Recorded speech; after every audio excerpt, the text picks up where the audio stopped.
Saludos cordiales. A continuación veremos lo que consiste el teorema de transporte de Reynolds.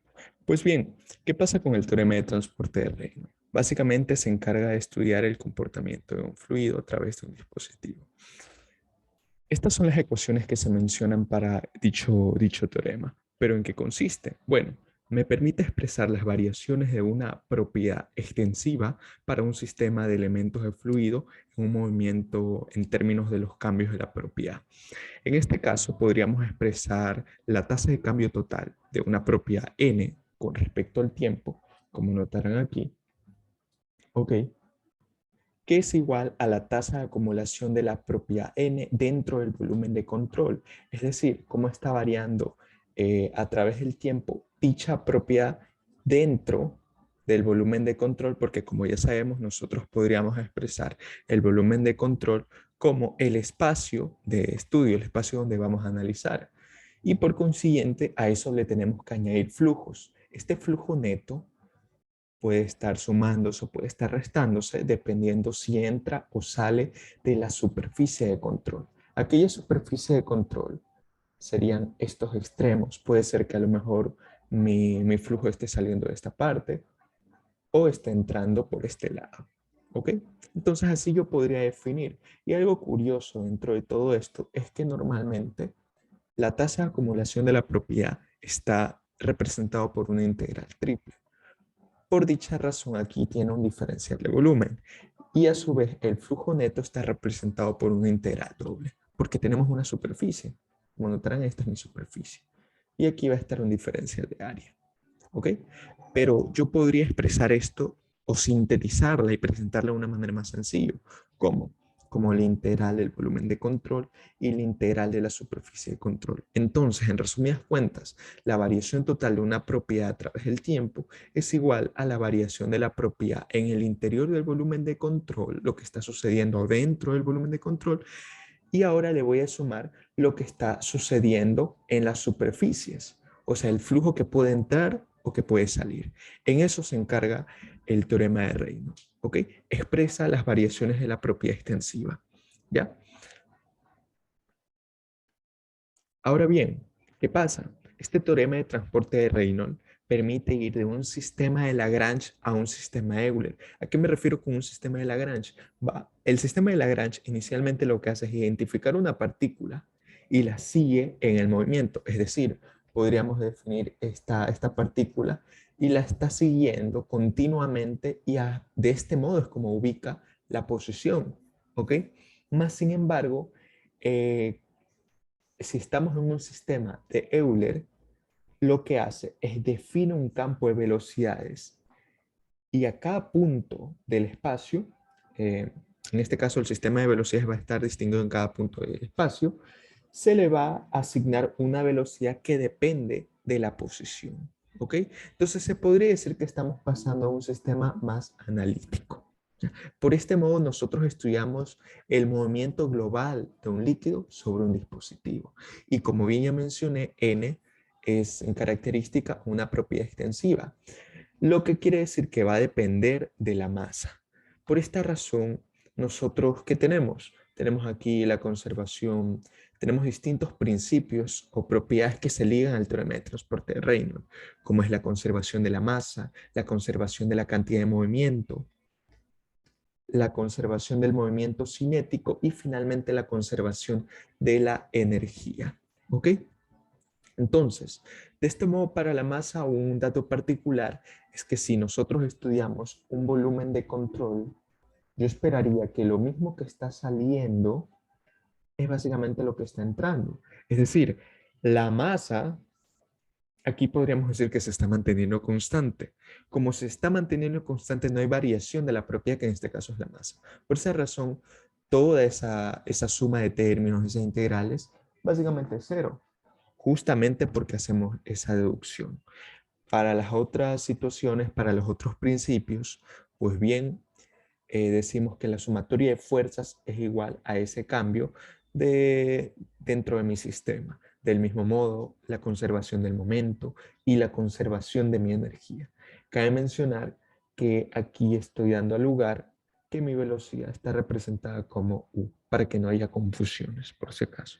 Porque al fin y al cabo, ahorita, como ya hemos estudiado lo que son el campo de velocidades, pues no necesariamente puede tratarse de una variación lineal, sino que puede tener distintas formas, ¿ok? Y eso se le determina por el campo de velocidades, ¿verdad? Ahora bien, dentro del teorema de transporte de Reynolds, aquí presento una pequeña deducción para llegar a esta. Lo que nosotros tenemos inicialmente es este volumen de control. Voy a asignar ahí el volumen de control. Y voy a designar un espacio que sé yo, me imagino, es una tubería. Puede ser cualquier cosa. ¿Ya? Ahora, ¿qué está sucediendo en todo esto? ¿Ya? Inicialmente, en un tiempo t, voy a tener que el fluido va a ocupar todo este espacio. Entonces, si deseo analizar la propiedad en un tiempo t, la propiedad, ¿ya? Va a ser igual a la misma propiedad dentro del volumen de control. Lo curioso ahora va a ser si yo analizo desde un punto t ahora hasta un punto t más delta. Es decir, ¿qué sucede en un instante t más delta? Pues bien, ese fluido se va a mover por obvias razones, ¿verdad? Y ahora ya no va a ocupar este mismo espacio. ¿Sí, ok? Ahora el fluido que estaba estudiando anteriormente va a estar acá. ¿Sí? Ese va a ser. Entonces yo tendría que hacer lo mismo, encontrar la propiedad de mi sistema. ¿Cómo lo voy a hacer? Pues bien, sería la propiedad dentro del volumen de control, ¿ok? Y antes que todo voy a designar cierta numeración. A este espacio, sin rellenar, lo voy a denominar I. A este espacio, perdón, 1. A este espacio lo voy a denominar 3 y finalmente a este espacio 2. ¿Qué va a suceder con esto? Pues bien, la propiedad del sistema va a ser igual a la propiedad de mi volumen de control menos este cachito acá, que es básicamente la región 1, ¿verdad? Y a su vez le voy a sumar algo, porque si le resto me quedaría solamente con este pedazo. ¿Qué me falta? Añadirle la región 3. Por esa razón voy dando una numeración para no confundirme, ¿verdad? Ahora, como yo quiero saber la variación de mi propiedad, ¿qué tendría que hacer? Restar el instante t más delta t con el instante t.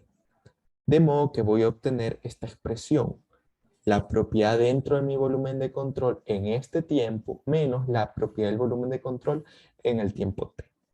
¿Ya? Y menos lo que ya había escrito anteriormente, que es la propiedad en la región 1 más la propiedad en la región 2. ¿Sí? Y como yo necesito saber la variación, lo envío para un delta t. ¿Ok? Entonces, dividiendo para un delta t, se está pareciendo a la expresión que habíamos presentado anteriormente, la variación de mi propiedad extensiva. ¿Ya? Que básicamente va a ser igual a la propiedad dentro del volumen de control menos la propiedad dentro de mi volumen de control, pero que hay que diferenciar los instantes. En el instante t más delta t y en el instante t. Dividido para mi delta t.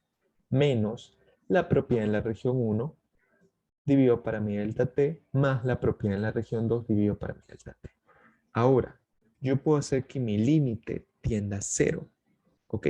De tal modo que aparece la definición de mi derivada. Y ya, he llegado, en cierto modo, a la fórmula, al teorema de Reynolds. ¿Por qué? Porque puedo ligar la variación de esa propiedad de mi sistema va a ser igual a la variación de lo que sucede en el interior y lo que está aquí podría denominar que son flujos. Entonces son los flujos que entran o salen de mi superficie. Como notarán que hay un signo más y el otro un signo menos. Porque dependiendo de si están entrando o saliendo dichos flujos, pues me va a salir el signo. ¿Ok? Esta es la designación para la parte teórica. ¿Qué más nosotros tenemos? Tenemos dentro de la mecánica de fluidos, la ley de conservación de masa. Este va a ser el primer principio que vamos a estudiar. Si bien nosotros ya mencionamos dentro de la conservación de masa, esto va a ser cero, porque asumimos un volumen de control tal que no vaya a haber cambios en la masa. ¿Ok?